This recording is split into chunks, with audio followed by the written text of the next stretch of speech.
Joining us today is Dr Laurie Hutton, Geological Survey of Queensland, Queensland Mines and Energy, Department of Employment, Economic Development and Innovation in the Queensland Government. He'll be speaking at IIR's Mining the Isa 2010, which takes place on the 16th to 17th of November 2010 in Mount Isa. Hello Laurie, many thanks for joining us. Okay, how are you? Can I ask, firstly, what is the current status of exploration in Queensland with particular regard to the Mount Isa region? Well, particularly in the Mount Isa region, there is a lot of new interest in exploration of late. New discoveries such as Merlin and Coleman have certainly revitalised exploration. Also, the provision of new geoscience data, and we've been quite active in the Mount Isa region over the last few years, which is being used to generate new mineralisation models and has come from recent mapping as well. And more will be coming with the release of the next edition of the Northwest Queensland Mineral and Energy Province study at the end of the year. And also that the provision of new infrastructure by the government will have an impact on mineral economics, particularly in terms of what is viable and what is not. And this Northwest Queensland Minerals and Energy Province study will be used by regional planners to develop new infrastructure and to develop infrastructure needs for the region over the next few years. Just as a general sort of a comment in terms of status of exploration, there seems to be a move away from smaller groups of exploration permits now to much larger groups of exploration permits. They form projects, which allows for more regional assessments, and a lot of our mineralisation models now focuses more on regional assessments necessarily than just particular sites for where the minerals occur. So there seems to be a move both within our area and within the exploration groupings towards these more regional groupings and more regional projects. And can you run me through the Queensland Geoscience initiatives? Well, I've broken that down into two parts. Firstly, the past initiatives, which are complete and which we're now reporting on, and which include smart exploration and smart mining initiatives. And then new initiatives which are starting this year and will continue through to about 2014. The smart exploration and smart mining initiatives focused on collection of up-to-date, pre-competitive information, particularly geophysical. We've got airborne magnetics, radiometrics and gravity over much of the state, but a lot of this really was focused on Mount Isa. And it's also, in terms of geological mapping, so a remapping of the Mount Isa inlier. The maps at Mount Isa are now well over 20 years old, and so we thought it was time to come back and revisit a lot of the ideas from 20 years ago. We've also been able to use a lot of the geophysical data and mineral exploration data and data from university studies to help us upgrade the mapping.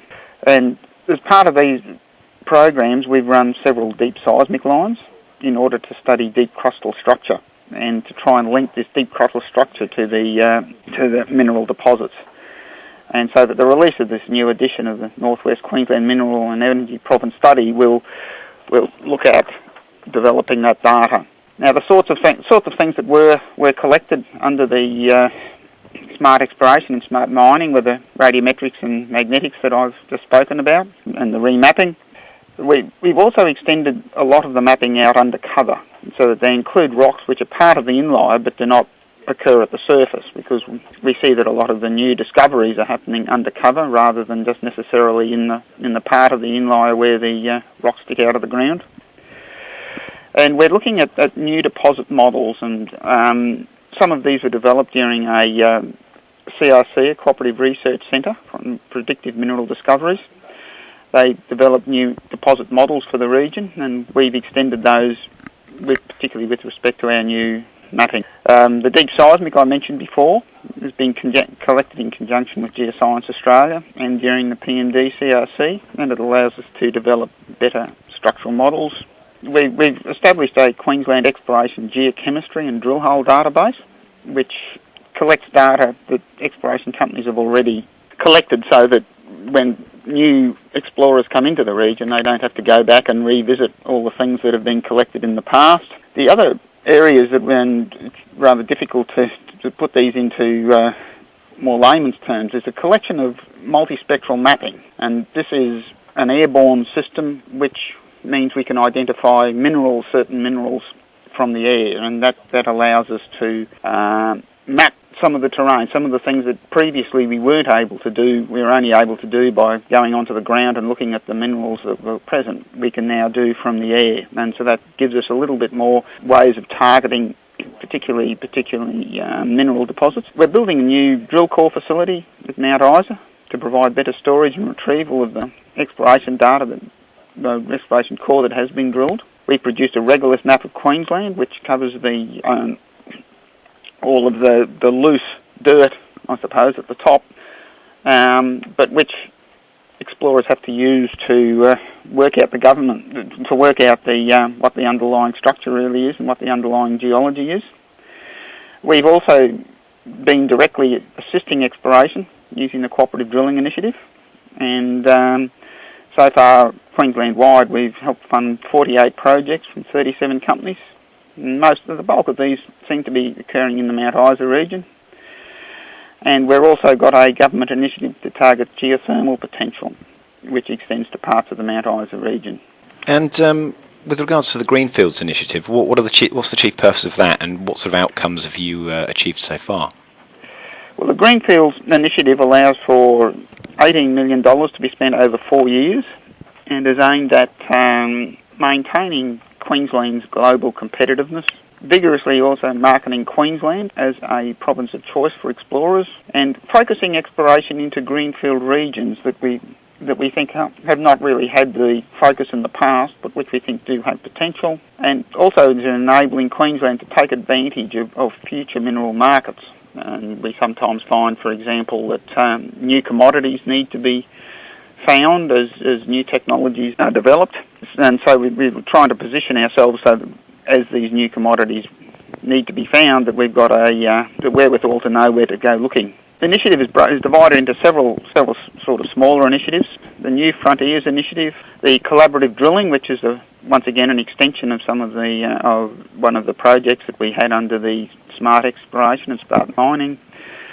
Industry ambassadors, which are senior industry people which are out there helping to promote Queensland as a place to come to explore.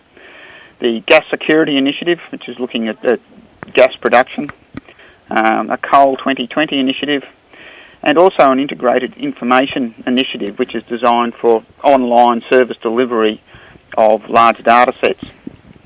Now, the main one of interest, I suppose, at Mount Isa will be the New Frontiers Initiative, and it is to undertake geological and geophysical modelling to resolve issues in areas which are mostly undercover, but we don't really understand the geology all that well. And we're trying to promote mineral and energy exploration in these regions. We intend to work closely with current mineral explorers to maximise the knowledge gained from each region. Where necessary, modern geophysics will be collected and to aid modelling of these regions.